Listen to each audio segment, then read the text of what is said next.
Don't we all, men and women, weave our own web, just like a spider does? The web being our fate, our experience in this physical world. Do you notice where the web is coming from? It's coming from the body, or the being, or the nature of the spider itself.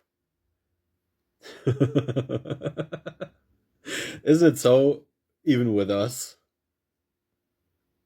Just like the spider, we produce our own fate, our very, very own web. See, with all of the little sections everywhere, all the experiences that we went through, and each a stepping stone to point further out on the web. See? Now, when you think about it, don't just look at it in that way. But it is actually a mimicking of your innermost reality. I mean, think about it.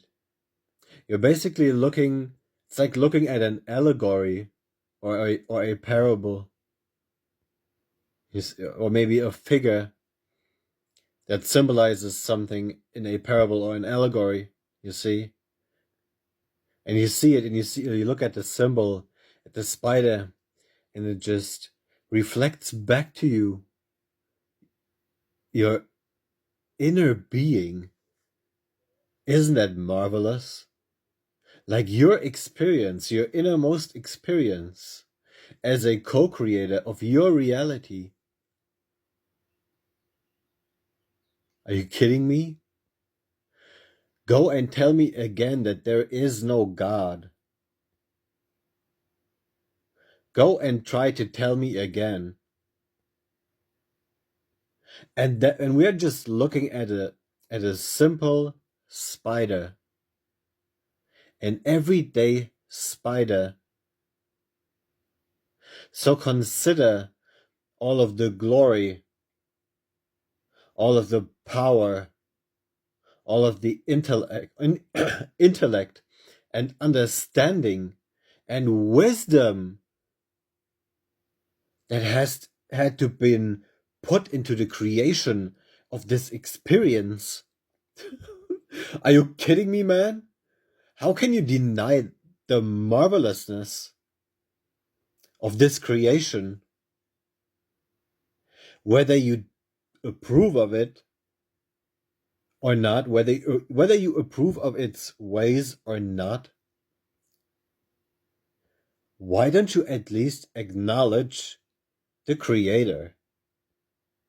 That's like going into a museum, an art museum. There's a piece of Picasso on the wall,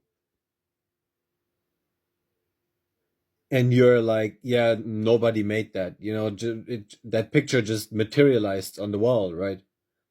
Are you kidding me, man? That's nonsense. It's stupid. When you are running away from God, you're actively running away from the truth. Don't you know that? Don't you understand that? Now, I'm not talking about a 3D physical man or a man floating up there in the fucking sky.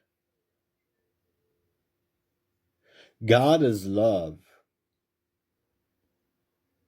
Don't you acknowledge love? Love is a spirit. In other words, it is a state of consciousness that you experience or embody or share in. It is being. It is the awareness of being. And that is the only God. That is why God's name is I Am. You see? You have that garden of yours, which is your consciousness. And Eden describes its perfect, unfallen, loving state, a loving state of consciousness, a loving nature, which is Christ. And in that Garden Eden of yours, you have I am, God, or the awareness of being, which watches over your husband and your wife, your thoughts and your feelings, or your Adam and your Eve. The serpent, or let's start with the two trees.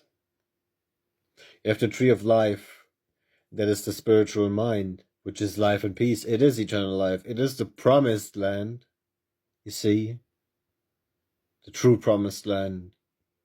And you have the carnal mind, the carnal flesh mind. You see, one is rooted in love, in equity, in peace and joy.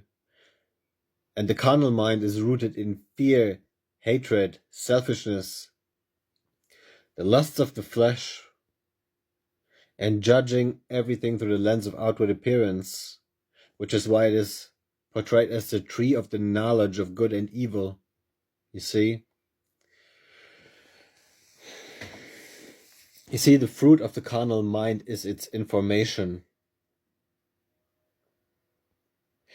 The carnal mind is in your body, its physical manifestation at least, is your central nervous system, which is connected to your five senses.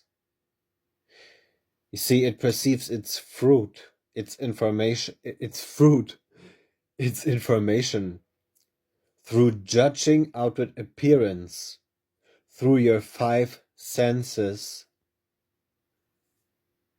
You see?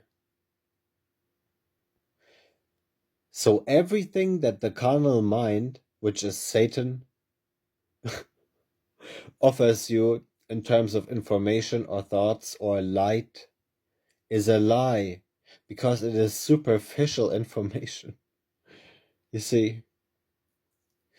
In the first book of Samuel, chapter 16, verse 7, it is written that God judges the nature and the reins of a man. In other words, his being. You see? His being, his heart, his nature. See? But man judges outward appearance. See what he can see with his eyes, with fleshly eyes, and his fleshly ears what he can hear. That means he is subservient to Satan, which is simply the carnal mind. See, which is rooted in fear, hatred, selfishness, judging outward appearance. See? And materialism. You see?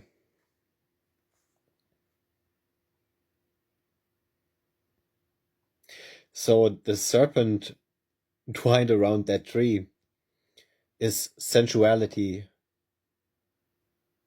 Sensuality that is rooted in the lower body consciousness, which is why God curses the serpent. And the serpent now crawls on the earth. Now it's the sensuality has fallen from a spiritual standpoint, from a spiritual consciousness. The fall of man happened to the carnal consciousness. You see? From a spiritual or inner consciousness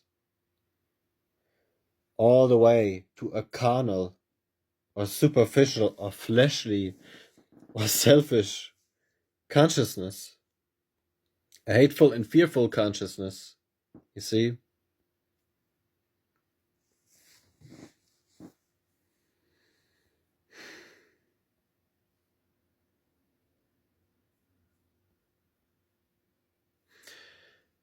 Isn't our God a marvelous God?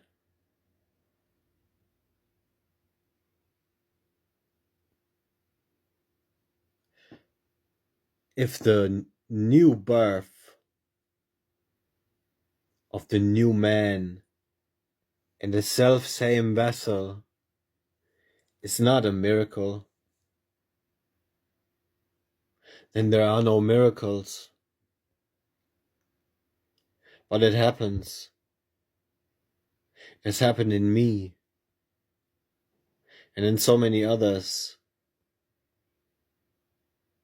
And all you have to do is embrace love as your king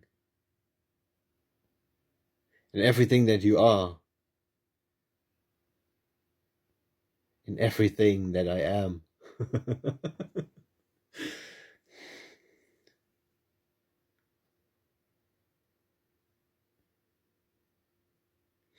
There is no other God but love.